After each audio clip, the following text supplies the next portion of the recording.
Tudo começou com um homem chamado Charles Taze Russell. Russell nasceu no estado da Pensilvânia em 1852. A princípio, Russell tinha enorme dificuldade com a doutrina do futuro castigo eterno. E por isso, perturbado com essas dificuldades, ele tornou-se simpatizante da doutrina dos adventistas, que exatamente negam a doutrina do futuro castigo eterno. Só que Russell possuía ponto de vista totalmente divergente dos adventistas do sétimo dia, especialmente no que diz respeito à segunda vinda de Cristo. E não demorou, portanto, para que a controvérsia entre eles aparecesse. Em 1872, Russell lançou as bases do seu novo movimento, um grupo que ficou conhecido como Torre de Vigia de Sião. Influenciado pelas ideias de um adventista chamado Nelson Barbour, Russell afirmou que no ano de 1799 o mundo havia entrado no tempo do fim e que em 1874 Jesus retornou invisivelmente à Terra. Segundo ele, a batalha do grande dia do Deus Todo-Poderoso de que fala o livro de Apocalipse terminaria no ano de 1914 com a total derrocada dos governos do mundo e com o estabelecimento definitivo do governo de Cristo na Terra. Russell tinha absoluta certeza de que essas datas haviam sido dadas por Deus. Mas o problema é que o ano de 1914 chegou e o mundo não acabou. Russell e seus seguidores não foram arrebatados. Mas como sempre acontece nesses movimentos, mudaram-se então as interpretações das datas. Agora, a data foi marcada para 1915 e depois para 1918. O problema é que em 16 de outubro de 1916, Russell morreu doente, fraco e desapontado com as suas profecias. Ele foi literalmente um falso profeta. Russell foi substituído por um homem chamado Joseph Franklin Rutherford em 1917. Em 1918, Rutherford já afirmara que muitos daquela geração não morreriam antes do fim do mundo. Fim este que se daria no ano de 1925.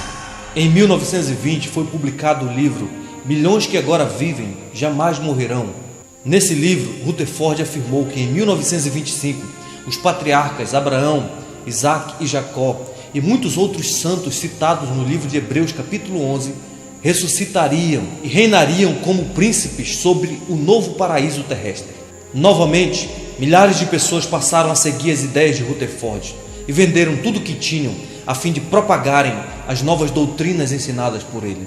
Quando o tempo do fim se aproximava, as pessoas até mesmo deixaram de trabalhar, porque o tempo do fim estava próximo. Mas 1925 chegou e novamente a profecia falhou. Mais uma vez, a profecia da Torre da Vigia provou ser falsa. Rutherford também era um falso profeta. Obviamente, alguns seguidores de Rutherford abandonaram a seita, mas muita gente continuou acreditando que, embora os patriarcas tivessem atrasado um pouco, eles em breve viriam à Terra. Por isso, Rutherford, percebendo que os patriarcas precisariam de um lar para morar, resolveu construir em 1929 uma mansão em San Diego, na Califórnia, para que eles vivessem enquanto morassem na Terra. O nome da casa que ele construiu ficou conhecida como Bet Sarim, que significa Casa dos Príncipes. E ela está lá até o dia de hoje como prova inequívoca de um falso profeta. A história nos diz que no ano de 1929 o mundo experimentou a chamada Grande Depressão. A Grande Depressão foi o pior e o mais longo período de recessão econômica do século XX. Mas o que se diz sobre Rutherford é que ele vivia como um milionário na mansão de Bet Sarim. Conta-se também que nesse período Rutherford aconselhava os jovens a não contraírem matrimônios, a fim de que eles pudessem dedicar o máximo possível para a propagação de suas ideias. Mas a grande verdade é que os patriarcas nunca chegaram. Mas o fim sim chegou para Rutherford. O falso profeta morreu em 1942 em Bet Sarim.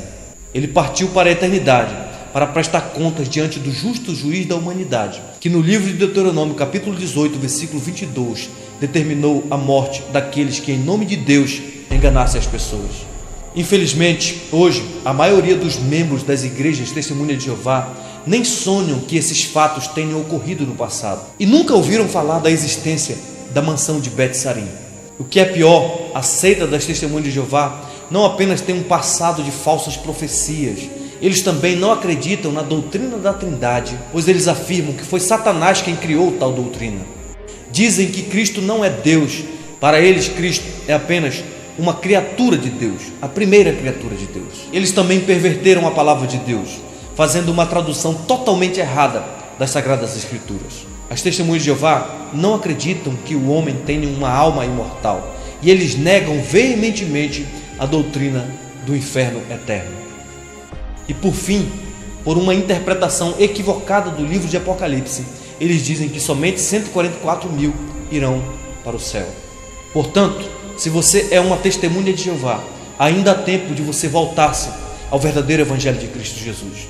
E para vocês que estão sendo discipulados e coagidos a se tornarem uma testemunha de Jeová, lembre-se das palavras de nosso Senhor Jesus Cristo: acautelai-vos dos falsos profetas.